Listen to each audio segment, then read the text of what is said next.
We're going to feature a testimony by a man of God named Mickey Robinson.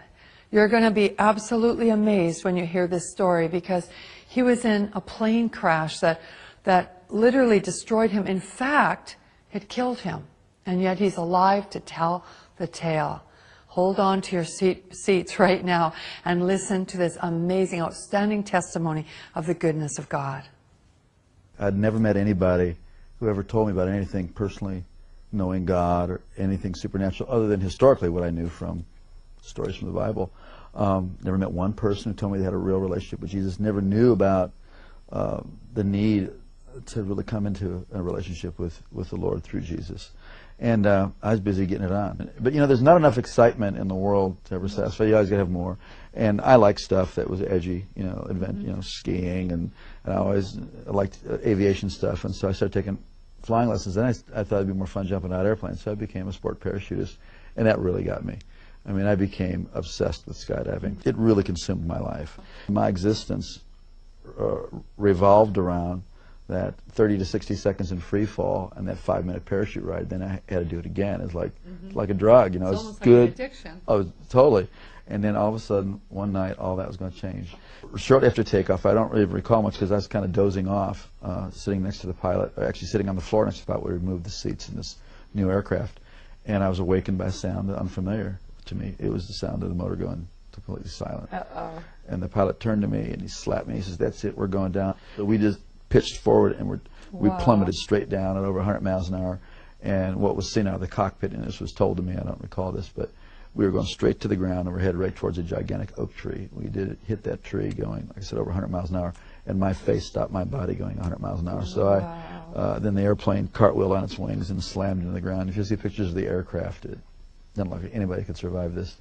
So there was obviously injury and confusion, and the two students got pushed out the doorway and by one of my friends who was a very experienced jumper. And the fourth man out saw me moving, and the pilot assumed we were leaving too. And just as he was going out, the plane went up in flames. And as he was running away, he heard screaming and realized I was trapped inside along with the pilot. And this brave man who was my friend and went back in the plane and saw me trying to escape where the wing had been torn loose from the airplane. But I was stuck, and by something on my equipment or my clothing, it was caught, and I was soaked with fuel, and it was on fire from head to toe. Wow. And just like you've seen in movies, a person whose whole body was engulfed in flames.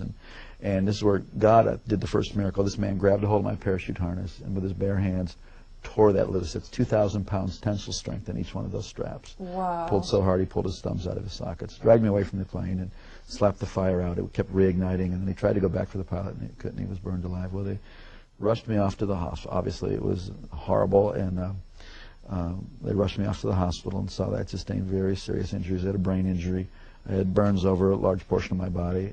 I had to find out my eye was blind, my right eye was blind, and you know, tremendous cuts, and you know, this shock of that crash. They told my family I was going to die. They told my sister to come that day because I was not going to be there in the afternoon. I had an experience I had never heard about. Never heard anything like this.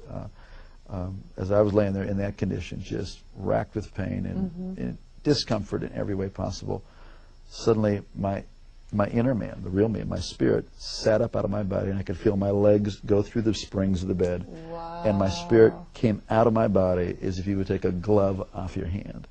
And instantly, I was in a spiritual world. Instantaneously, I knew this was the real world. And this man that I was seeing was the real me. Now, when that happened, were you aware of any pain still? Or no, were I was totally completely separated from the pain and the carcass. Completely, no. And I didn't even remember turning around and looking. I mean, I was transferred immediately into a spiritual dimension. And everything about the spirit world is more real than this world. The colors are brighter. The edges of everything are sharper. The emotions are just enhanced. They are clear.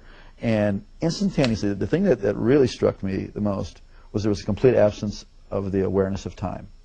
Everything in this world is relative to time. You know, you got up this morning, you'll go to bed at night. Something is old, something is new, it will get old. Something is born, it will die. Everything in this plane, in the physical plane, in the natural plane, is relative to time. But everything in the spiritual plane is relative to eternity. So what had been natural to be aware of time was totally gone. And I was totally aware of eternity. It is shocking. It is stunning to be conscious and to know what eternity is. Also, logic and reasoning doesn't happen there. based on the sum total of all my intelligent thoughts that I've learned, I had a death and I'm in the spirit world.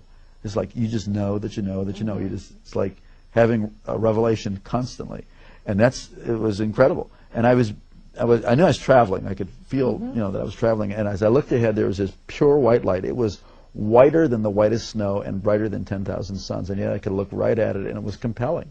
And it was like I was being towed. I was being towed like a tractor being. And as I was looking, I could feel this anticipation. Wow. But then simultaneously to that, on my right side, I could feel something, and I looked, and there was this blackness sweeping. Now this blackness, as I looked at it, instantly I was aware of its complete nature. It was eternal, like I was experiencing eternity. It was without any matter. It was without any life. It was void, and it was forever, non-negotiable, cut off from the source of all life. And the more that I looked at it, the faster it would sweep. And the more that occurred, the more intense the feeling of the nature of being cut off and sealed forever and separated. It is horrific. Yes. Horrific. You would not, I used to never be able to stand to be near anybody who could say go to hell after that. Because you wouldn't want the worst person. You wouldn't want Adolf Hitler, Bin Laden, Saddam. You wouldn't want any human being to ever go in there. It was so horrible. And as that was sweeping, it got down to, it was eclipsing this light. So there was just it was like you're in a room and you close the door, a dark room, and there's a little space between the door and the door jamb. It wasn't a doorway. It was really, this was a real place that I was seeing and that I was feeling. And as it was closing, it was eclipsing. And now I'm standing on the very edge, the precipice of eternal separation. And I scream out of my spirit, I'm sorry, I want to live. Give me another chance. And just before that was to close, I was standing in the presence of Almighty God. Whoa. And instantly I knew I would never die for eternity. And that's mercy. It's unbelievable. Wow. And instantly I knew that this being who was off on this side of me, who I didn't see, but I was standing in this river of golden radiation. It looked like a moving river of golden light. And this river went that way, it went that way, it was underneath me, it was going right through me. And this river was alive. I don't know how to describe it, except that this called the River of Life. This river was alive, and it's going right through me, and I'm more alive than anybody can imagine. I mean, this is the height of the experience of life. It filled up with life, and somehow I knew this being was going to take care of me for eternity.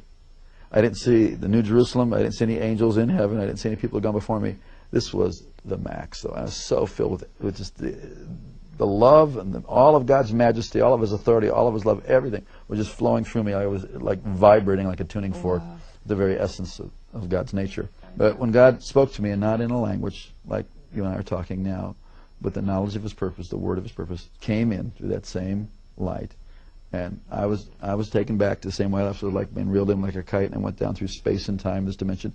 As my spirit settled into my body, and I could start to hear out of these ears and see out of this eye, I came to in the room materialized, kind of like they beam up on Star Trek. Right. And I heard myself speaking in this beautiful language that I had never heard anybody talk about before. The heavenly language. You know, it was a beautiful language. And when my brain turned on, I thought, what in the heck is this other language? And I was no longer, the person who was dying and dead was no longer, and I was born again and filled with the Holy Ghost. I never heard about that. You know, for years I wondered, what was that blackness and why did it sweep down to where it was just a sliver, like about a half-inch of white light?